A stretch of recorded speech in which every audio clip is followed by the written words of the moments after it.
and Biscoff waffles Wow. for breakfast. Might be the best breakfast session. Like being in Belgium. I know. Hey, take me back. That's a lie. It's way nicer here. Look at that, guys. We find ourselves at Waffles and Joffles in a town that I can't pronounce, called Koeneplin. There's just one main road coming through the centre of town, and we happen to be right in the best spot in town. Me and Ollie are most of the way between Melbourne and Adelaide. We're about 700 kilometres in, and we've got another 250 to go or so. It's rush hour, mate. Everything's going on. That is a big truck. That is a big truck. Oh my gosh, she's dense. We were trying to guess all yesterday, and we couldn't figure out why is there a Belgian waffle stand in here? Like, It's great. so good. It's great. Yeah, it's easy access. Like it's only 2 hours from the city, and on the highway. But it wasn't really thought as like we are going to create this amazing business. We were just having a hobby, and it just grew into a little bit of a crazy thing. So good. Waffle round 2. Be rude not to, seeing as we're here, and it's a little bit of a taste of slightly closer to home. And they're just unreal, to be honest. You haven't seen anything of this adventure up to this point because filming everything and putting it into a film. That being said, today, day 6, it is our shortest leg of the whole adventure. Thought I'd bring you along with us, just for today. And if you want to watch more, which I hope that you would, the film is coming soon. In a couple of weeks, probably. So with our stomachs full of waffles, we hit the road. Today, we've got 109 kilometers, a little bit of a shorter day, believe it or not, compared to what we've had. Penultimate day, mate. I know, man, we're ticking away, we're getting there. Not far now. Another 200k or so. It's very much a day of 2 halves.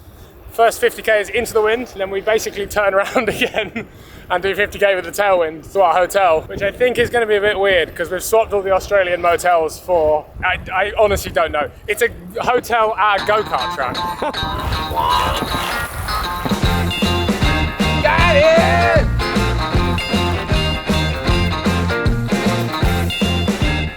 So we're making really good progress into today. We are 33 kilometers in. Since we left that town this morning, it's 48 kilometers, one single road with nothing on it. No shops, no fuel stations, a few houses, a few farms. And more importantly, Lauren's pulled a turn. So it's a pretty heroic day. Oh, you've just outed me in front of my viewers, how dare you? Is that rain? What is that? It is. I'm not complaining. It is quite nice. It's a bit cooler today, and I shouldn't complain. But it means not getting burnt or sun-kissed. Avoiding the sun-kissed. You are developing some interesting tan lines, aren't you, Ollie? Yeah, if I take this helmet off, it looks like the helmet is still on.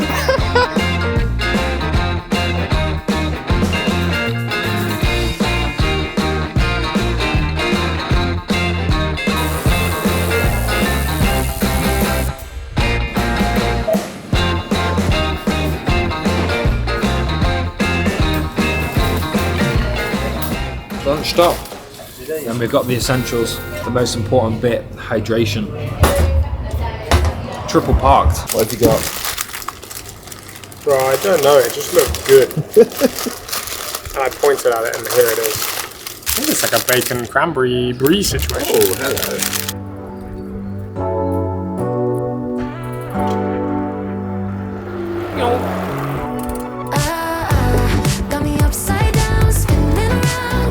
So we left the cafe on the road again. We've hit some gravel for the first time today.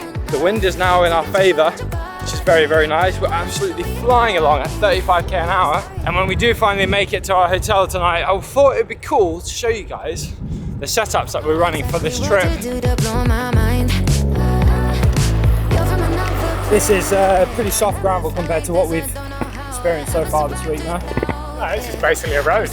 Dying to whack it in the gutter with this tailwind. Only 50 to go now. Get me done. Cooked.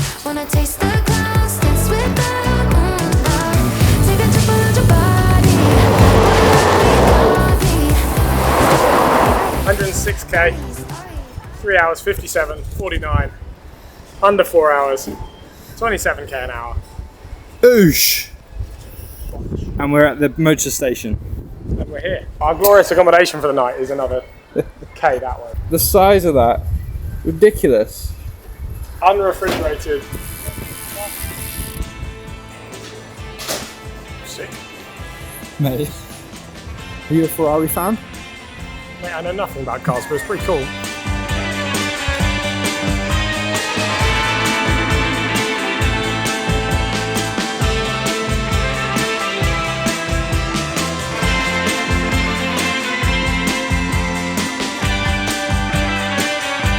Made it, mate. Made it. Probably the bougiest hotel I've ever stayed in. I don't feel like this hotel is representative of the places in the small little towns that we've been staying in all along the way. We've got the essentials, cherry coke. Here we go. I thought guys, before Ollie gets too comfortable, we'll just show you what we've been rocking for this trip so far. Ollie, tell us what you got here. This is obviously titanium to start with, but this is my Curve Kevin gravel bike, fully set up for bikepacking needs with the range of tail fin bags on there. Pretty much designed to hit anything. 45mm tyres, runs over all the sand and craziness we've had this week. What gearing? I'm running a SRAM mullet setup with a 44 on the front, 1052 on the back. The only weird thing that I probably added for this trip is the extra bottle cages on the forks. We've got 4 litres of water on the bike at all times, which is good because it's real hot. So this is the brand new Wahoo Ace. Obviously a huge screen on there, big battery life. Perfect for bike packing.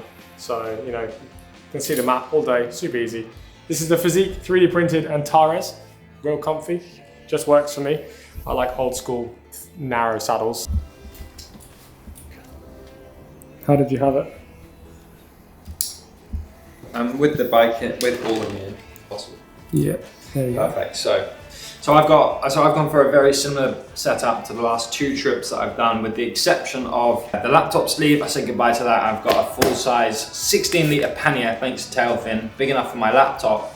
I've just got a single side setup. I haven't got dual side. But this is my Van Rysel CGR carbon gravel bike. I've gone for 40mm Hutchinson Touareg tyres on the Fulcrum Rapid Red carbons. In terms of gearing, I've got the SRAM Force AXS, the gravel ETAP gearing, and then a Quark power meter. Beyond that, I've got the Tailfin frame pack and snack pack. And I've also got a little bottle snack pouch at the front, another one. For the bars, I've got a carbon one piece from Black Ink, and then I'm running the Wahoo Element. Beyond that, I've got just little details. Of course, I've got the Australian flag at the back. Then, crucially for this trip, making a film, so I've got the tripod, which is attached using good old bungee cords. But yeah, any questions about the setup, ask them down in the comments, and I'll get back to you.